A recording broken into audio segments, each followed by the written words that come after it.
Hey guys, thanks for tuning in. Got a request to do some videos on what I'm doing and how my setup is in the hut and all that stuff. So thought I'd give it a try. Got to do it this way until I get 1,000 likes on TikTok. Then I can do live feeds or whatever the frig it is. But so what I'm doing right now is just jigging. Today's episode is brought to you by Beech Nut Chew. Glorious stuff. Love it. Wintergreen. Anyway. What I do, I got 2 holes dug, got my transducer and dead stick in one, jigging in the other. Jigging, got a nice little 28-inch medium heavy rod, pretty good. Got a 15-pound ice braid, hooked up to a leader. My leader is 10-pound fluorocarbon. Then I got a nice little 2.5-inch jigging wrap with rattles in it. I'll pull it up and show you guys that in a sec. So what we're doing here is I'm jigging. Ooh, we got marks. Got marks. Been marking a lot of bait fish and a lot of big perch. I got a couple big jumbo perch there early this morning. The perch have been following me around all day, but I still managed to get those couple walleyes and a nice big pike out of here. The pike was on the tip up, but the tip up's not even set up, like not even 10, 15 yards over there in the morning. I run the tip up for the peak times. I brought it in just so I could run a dead stick bait down. But so what I'm doing is jigging in one hole, jigging that. Just bringing them all in. You notice a lot of times you'll start jigging.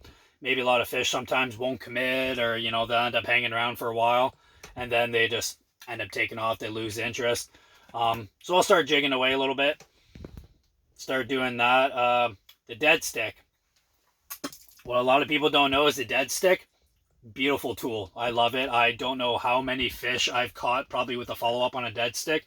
Just like bass fishing, your topwater fishing, you always have a blow-up bait ready. Well, the dead stick is a versatile tool. So you start jigging away. And if you notice, you get a lot of big marks down there. So right now I got a good medium-sized mark. Keeps leaving, coming back in, leaving, coming back in. But he's getting interested anyway. So start jigging.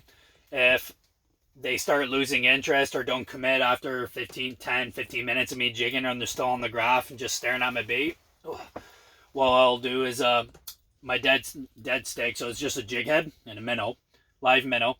And what I'll do is I'll drop it down, pull this jigging wrap up, and then you just lightly want to start jigging the minnow. You don't want to jig it hard and too aggressively like you're doing on your jigging rod. Just because the live minnow action is all you need to really set it off. A lot of times, you'll throw it down there, you'll see the fish, they'll come right up to it, give the odd little twitch and stuff like that. Pitch will pounce it. Any stubborn fish I've ever had that wouldn't commit on the jigging rod, the spoon, or any type of jigging or whatever, vertical jigging, drop the dead stick down, pull the jigging rod up, within 5 minutes I'll have a fish on, and I've made them commit like that. So dead stick, always have a dead stick. Again, it's the same rod as I'm running on here. These are the Berkeley Amps. Love these rods. Both 28-inch medium heavy. Both with the same line setup. So you got 15-pound ice braid with a 10-pound fluorocarbon leader. Some guys like to run 8-pound fluorocarbon leader for walleyes and stuff like that. Some guys asking, why aren't you going heavy if you catch a lot of pike? Me, I find 10 pounds right in the middle. 8 pounds, great for walleye, and they're not going to see it. Pike won't see it here. The only problem with 8-pound is if you get a nice toothy walleye or a nice big walleye, and if you don't play your drag right when you're fighting it, he'll snap you off. You get one good pike, rolls, snap it. So I like 10 pound. 10 pound, it's just, I've never had issues with it. I've been doing it for years. Sorry, the wind's kind of blowing that way. I don't know, the wind's trying to change directions. Anyway, yeah, so just doing a little vertical jigging with the wrap. Got the dead stick going. Doing pretty good. I got both walleyes this morning doing that. Both were on the jig. I didn't even need the dead stick, so that was just beautiful. And right now, this guy's starting to be stubborn, so you're probably going to see me make a play here. So right now, I got a nice medium-sized mark on here. It could either be a small walleye, probably, or small pike. I don't know, but he's not committing. So what I'm going to do is I'm still going to play the same hole. So as you can see, I don't know if you can see that. Keep that jigging. Just a little live minnow jig head. So what I'm going to do is drop it in the hole, open that bail, send that straight bloody south.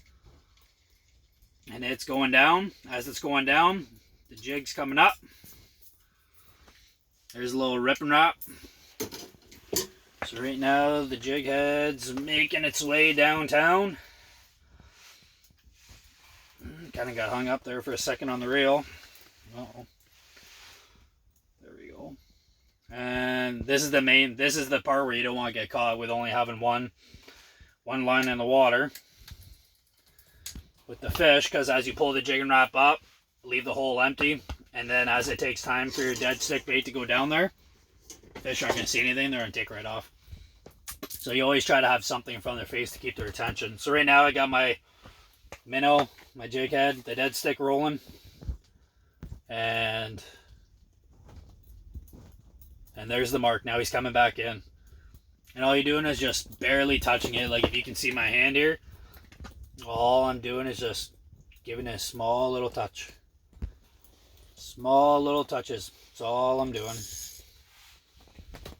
Lower that, get it right in front of them. You want to stay at that nice mark right around, you know. I like 1 to 2 feet off the bottom. Some guys like 3 to 4. That's fine. You do you, man. You know, nobody's more right than the other person. It's whoever catches more fish. You know, it depends where you are, the fish are, what they like. You know. So you just start twitching that jig head a little bit. Just start twitching a little bit. And then this is a misconception too, that a lot of people get a little frisky and kind of screw up their hook set. With the jig head and the minnow, a lot of people don't know this. You know, fish takes it, they just set the hook immediately. Bad idea. Very bad idea. We're not, you know, like we're not bass fishing. You know, like you don't set the hook and turn a smallmouth into a largemouth here. You know, what I like to do, as soon as the fish takes it, like grabs it, and when I feel it on the rod, I'll open my bail, let them run for 5-10 seconds. What a lot of people might do is a lot of smaller fish, or you know, I mean, no, even some big fish, pike, whatever, they'll catch it in the hook, you know, the side of their mouth. Either they'll have the head of the minnow or the tail, and the hook, I hook my minnow right in the middle, right in the middle of the back. So a lot of times, you know, the fish won't even have the whole thing in its mouth. You rip that thing out of its mouth, next thing you know, you go for your hook set, it's gone, right? Fish ain't going to come back after that. It just ripped out of its mouth. Sometimes it will, but it's very rare. So as soon as you feel it on the dead stick, you feel the doom doom, open the bail, let them run. Now, even if a fish does smoke it, and you obviously can tell, when a fish whacks it, boom, and just sends you right down south, that's fine, open the bail. It's the worst that's going to happen. You know, the hook goes more in its mouth, goes in the throat, cool. You know, I don't know about you, but I'd rather have a fish than not have a fish. I don't leave things to chance. So yeah, as soon as you feel that nice little tug, decent tug, you feel your rod start to go down, just open your bail. Open your bail, count to 5, and you'll see it. When your line starts moving, you know, starts moving slowly, 5 second, count to 5. 1, 2, 3, 4, count to 5. Next thing you know, close your bail, start tightening up it a little bit. You still feel the pressure, reel down, nice little hook set, boom, then you're on, then the fight's on.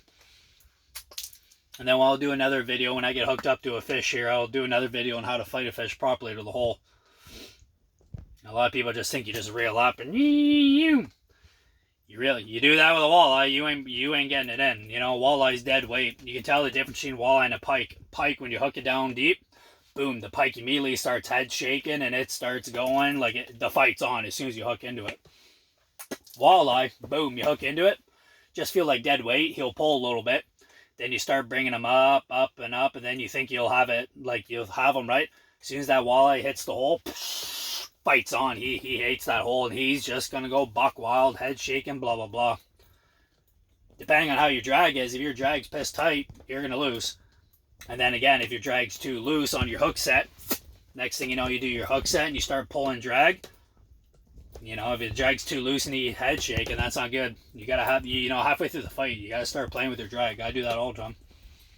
So yeah, there's some quick tips. You know, I always have that dead stick ready to the switch. As soon as I switch, he's still hanging around.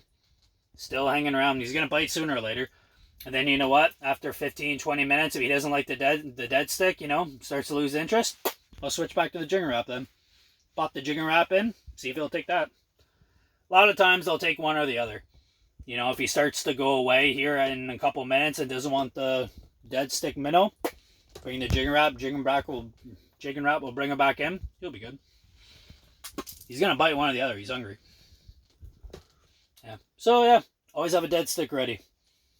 Always have the dead stick ready. Hope these tips help you, and stay tuned for more.